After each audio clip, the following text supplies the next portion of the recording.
मैं हिमाचल के संदर्भ में इतना कहना चाहता हूं कि मैंने नीति आयोग की बैठक के बाद माननीय प्रधानमंत्री जी से समय मांगा था और प्रधानमंत्री जी ने हमें समय दिया था और मैंने उनसे कहा कि जो हिमाचल के जो बागवान हैं, जो बाहर से सेब आयात होता है, उसके कारण हिमाचल के बागवानों के रेट गिर जाते हैं और नुकसान होता है। और तुर्की से और अजरबैजान से आने वाले सेब पर प्रतिबंध लगाने की बात की जाए तो उन्होंने कहा कि हम इस पर जो भी अभी फसल आएगी हम ऐसी कोशिश करेंगे कि हिमाचल के बागवानों को नुकसान ना हो और किसी प्रकार से जो बाहर का सेब है, क्योंकि कुछ एग्रीमेंट्स होते हैं उसके अनुसार वो बात करेंगे, उसको हम कम करेंगे। तो मेरा मानना है कि इस दिशा में हमारे को सफलता मिली है। उसके अलावा मैंने माननीय प्रधानमंत्री जी से कांगड़ा एयरपोर्ट की बात की, कांगड़ा एयरपोर्ट के एक्सपेंशन की बात की। मैंने कहा कि हम 50% पैसा जो कांगड़ा की लैंड एक्विजिशन के लिए लगना है उसको हम 50% हम करेंगे, 50% माननीय प्रधानमंत्री जी आप खर्च करिए। और जब ये प्रोजेक्ट बनना होगा, 3 प्रोजेक्ट बनने होंगे, तीन पार्टी इसमें इन्वॉल्व होगी, एयरपोर्ट अथॉरिटी ऑफ इंडिया और हिमाचल प्रदेश सरकार और या कोई तीसरा प्राइवेट पार्टी है, तो इस प्रकार की लैंड पर एयरपोर्ट बनना चाहिए। इस संदर्भ में बात हुई और मैंने ये भी कहा कि जो हमारी पावर प्रोजेक्ट्स है, चाहे वो एनटीपीसी ने बनाया है, चाहे वो एनएचपीसी ने बनाया है, चाहे वो एसजेवीएनएल ने बनाया है, उसमें 12% फ्री रॉयल्टी उनके नेशनल पॉलिसी है। जो 12% फ्री रॉयल्टी मिलती है वो कंपनियां अपने प्रॉफिट से नहीं देती, वो कंज्यूमर के से लेकर देती है।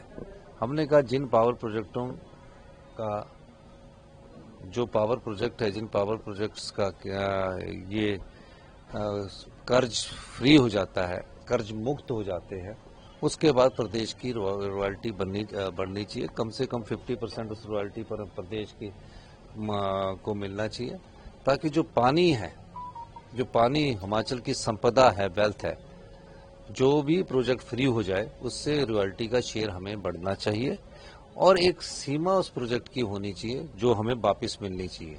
यानी कि 40 साल बाद वो स्टेट को वापस आना चाहिए और जब वो प्रोजेक्ट फ्री हो जाता तो उसके साथ 50% हमको रॉयल्टी मिलनी चाहिए। इस दिशा में मैंने प्रधानमंत्री जी से व्यक्तिगत तौर से मुलाकात भी की है और निश्चित तौर पर हमारी बातों को गौर किया जाएगा और आने वाले समय में हमने ये चाहेंगे कि इन चीज़ों पर वो गौर करें। तीसरा, जो हमारा फाइनेंशियल स्ट्रक्चर्स है और फाइनेंशियल स्ट्रक्चर्स में जिस प्रकार की डिसिप्लिन की बात है, और हमने कहा कि आप इस समय हमारी स्टेट रिफॉर्म से गुजर रही है, आप हमारी आर्थिक स्थिति ठीक नहीं है, आप कृपा करके हमें कुछ फाइनेंशियल असिस्टेंट भी दीजिए।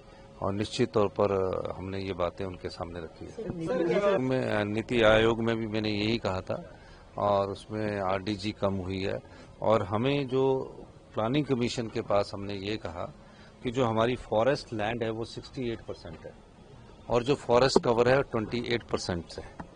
तो हमें सिर्फ जो उसके पॉइंट्स जो होते हैं पैरामीटर्स के हिसाब से फाइनेंस कमीशन के, उस पॉइंट्स के हिसाब से हमने कहा कि हमारे साथ जस्टिस नहीं हुआ, ये बात किसी ने 20-25 साल से उठाई नहीं थी, क्योंकि हमारे पास जो कोल्ड डेजर्ट है, लाहौल स्पीति, किन्नौर, जहाँ बर्फ होती स्नो, उसको फॉरेस्ट की डेफिनेशन में नहीं लेते थे।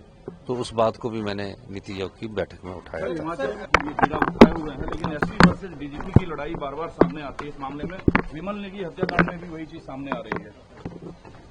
देखिए, मैं कहना चाहता हूँ कि अभी मैं शिमला जाऊंगा, शिमला जाकर जो भी स्थिति इसका आकलन करूंगा और मुझे ये भी पता नहीं, मैं नीति आयोग की बैठक में ऐसे निकला हूं और आपने मुझे पकड़ लिया। जैसे मुझे कुछ पता लगेगा मैं आपसे बात करूंगा। हमारा जो मोबाइल था वो 5 बजे तक अंदर ही रखा हुआ, बाहर रखा हुआ था, हम मोबाइल भी नहीं ले गए। तो मुझे अभी चलते चलते पता लगी। जब तक मैं पूरी वारदात सुन नहीं लेता तब तक मैं क्या जवाब दूं। धन्यवाद। मोदी ने एक टूरिज्म डेस्टिनेशन डेवलप हो, ये भी कहा गया है। हमने जो उन्होंने कहा है, मैं आपको सिर्फ ये कहना चाहता हूँ, उन्होंने कहा कि टूरिज्म ग्लोबल डेस्टिनेशन डेवलप होना चाहिए। हम आत्मनिर्भर हिमाचल की परिकल्पना को लेकर आगे बढ़ रहे हैं और 2032 में हम प्रदेश को 2047 में तो देश विकसित बनेगा। हम 2032 तक अगर हमें हमारे अधिकार विद्युत परियोजना में मिल जाते हैं तो हमने उन्हें बताया कि हम 2032 तक हिंदुस्तान का सबसे समृद्धशाली और अमीर राज्य बन जाएंगे।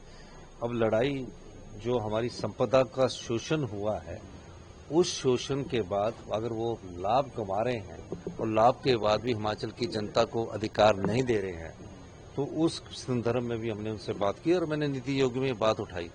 अगर डैम बने हिमाचल प्रदेश में, बीबीएमबी का डैम बना है हिमाचल प्रदेश में, पानी के लिए पानी आ रहा हिमाचल प्रदेश, लड़ाई लड़ रहे हैं पंजाब और हरियाणा, और विस्थापित कौन हुए? हिमाचल के लोग। और आज तक पौंग डैम विस्थापित हो, भागड़ा बांध विस्थापित हो, पूरा बिलासपुर शहर हमारा इस बीबीएमबी में डूब गया था। और जो हमें पट्टे मिले थे वो जैसलमेर में मिले थे, आज तक वो पट्टे नहीं मिले। तो दंश झेले हिमाचल की जनता। और जब देश पर कुर्बान करने की बात आए तो जनसंख्या के आधार पर ना जाकर भी पूरे देश में 4 परमवीर चक्र हिमाचल के लोगों ने इस देश की एकता और अखंडता के लिए बलिदान दिया। और जब हमारे अधिकारों की बात हो, छोटा प्रदेश होने के बाद, पार्लियामेंट आवाज कम होने के बाद हमारा ही शोषण हो, उस आवाज को हमने यहाँ उठाया। धन्यवाद।